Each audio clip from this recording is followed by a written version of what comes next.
When there's no more hope is left in me, I can see what comes my way, and I'm always lost. There's nowhere else to go. All I do is fall. Feels like I can make it more than I could bear. Giving up is all. Yeni bir videoma hoş geldiniz. Nasılsınız? İyi misiniz? İnşallah iyisinizdir. Beni sorarsanız gördünüz. Ben bugün yalnızım. Kızım okulda, eşim işte. Bayağı bir geç oldu. Ben hiç canım bir şey istemedi. Bugün pek modum yüksek kalkmadım. Biraz düşüğüm bugün nedense. Biraz oyalandım falan. Şimdi de kendime az önce gösterdiğim gibi ufak bir kahvaltı tabağı hazırladım. Ondan sonra çay demledim. Dedim çayı içersem belki kendime gelirim. İçeride yapmak istemedim. Hava güzel, böyle hafif hafif esiyor Ankara'da. Dedim ki balkona gideyim. Kendime şöyle balkonda etrafa baka baka bir kahvaltı yapayım. Gördünüz, gösterdim size de, küçük ufak bir kahvaltı tabağı hazırladım. Öyle yumurta falan yapmak istemedim. Hiç canım istemiyor bugün. Domates, salatalık, peynir, işte ceviz, kayısı, çay. Bir de böyle Balkan sosu var, bilir misiniz bilmiyorum. Bunları göçmenler çok bilir. Benim anneannem bunu kendisi yapardı. Bu Balkan sosunu biz çok severiz. File marketlerde ya da büyük marketlerde var diye biliyorum. Bir bakıp tadarsanız gerçekten tavsiye ediyorum. Kahvaltılarda ekmeğin üzerine sürüp yemek çok lezzetli oluyor. Biz çok seviyoruz. Bir de bu kahvaltılık sosu aldım yanıma. Biraz ekmeğime sürerim dedim. Yeter bana. Allah bereket versin. Tabii ki en önemlisi de bir bardak suyumuzu içeceğiz ilk önce. Benim diğer videolarımdan, ilk videolarımdan beri beni takip edenler bilirler ya da bilmiyorsanız da diğer videolarımı da göz atmanızı istiyorum. Şöyle ben sabahları uyandığımda bir bardak limonlu su içerim arkadaşlar. Sanki o suyu içmeden böyle boğazım temizlenmemiş, vücudum temizlenmemiş hissediyorum. Başka bir şey yemeye başlayamıyorum. Ben onu sabahleyin içtim, kızımı okula gönderirken, kalktığımda kızımı okula gönderdiğimde bir bardak limonlu suyumu içtim. Ama şimdi yine şöyle bir bardak suyumu da getirdim.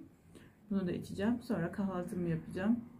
Şimdi ben kahvaltımı yapayım. Ondan sonra ilerleyen dakikalarda görüşürüz. Bakar mısınız? Daha pijamalarım bile üstünde.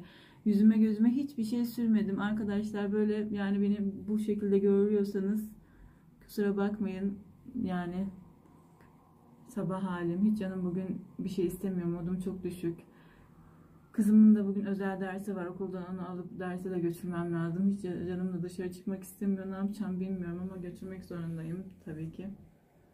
Pijamalarım üstünde. Yüzüm gözüm böyle, sadece yüzümü yıkadım bir tek. Valla eğer ki görüntü kirliliği yapıyorsam şimdi kusura bakmayın. Neyse hadi ben bir kahvaltımı yapayım. Ondan sonra tekrar görüşürüz. Selam arkadaşlar, tekrar ben geldim. Ay, şunu kapatalım değil mi? Telef olmasın. Evet, sabah dediğim gibi kızı derse getirdim ben.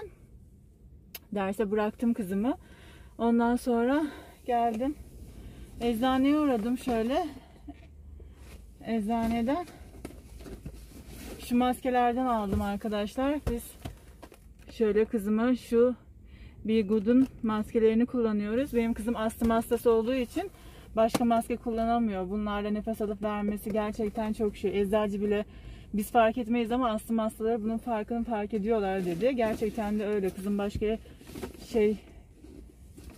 maske kullanamıyor. Ben de hem onu bitiyordu. Bir paketi kalmıştı. Böyle bunlar içlerinde arkadaşlar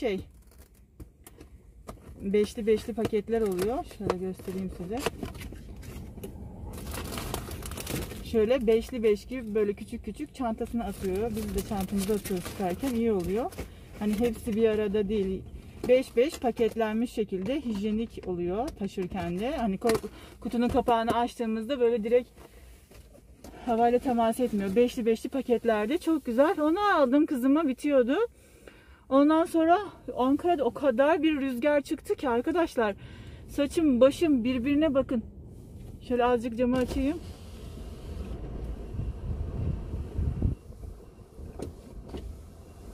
Şöyle camı açayım, bak görün, o kadar bir rüzgar çıktı ki Ankara'da anlatamam size. Hava o kadar sıcak ki 30 derece şu anda ama o kadar da bir rüzgar var ki yani hem terledim hem rüzgar vurduğunda sıcakladım. Hani şu incecik bir yağmurluk, yani şöyle yağmurluğum bile çıkartınca rüzgar çok çarptı. Çıkartmayınca çok terledim. Her neyse, şimdi kızımın dersi 2 saat sürecek. Eczaneye uğradım zaten. Bir yarım saat falan öyle geçti.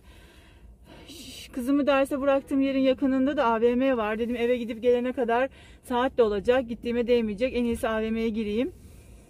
Ondan sonra bir dolaşayım. AVM'ye de yaklaşık bir ay olmuştur gelmediğimiz.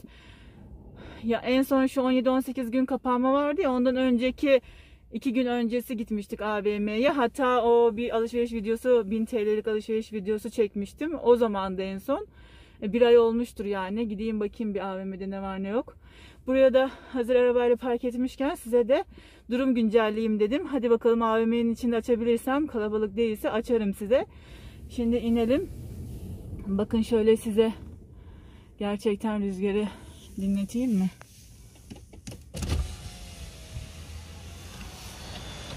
Bakın şöyle size arka kamerayı alayım.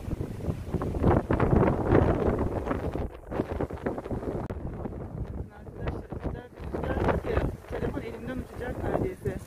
Görüyor musunuz? Ağaç nasıl sallanıyor?